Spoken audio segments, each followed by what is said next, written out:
Night action here again. Just a quick little night video of the front, the side, and the rear flashing blue lights, just for anybody that might have wanted to see it. And for reference, it does have the four-way flashing lights, the parking lights, the fog lights, and the rear cargo lights on.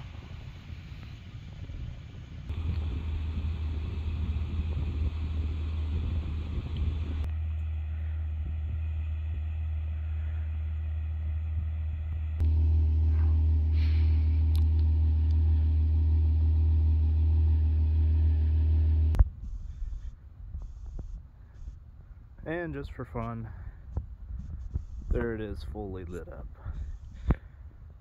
Got the light bar, the front warning lights, and also then the flashing takedowns.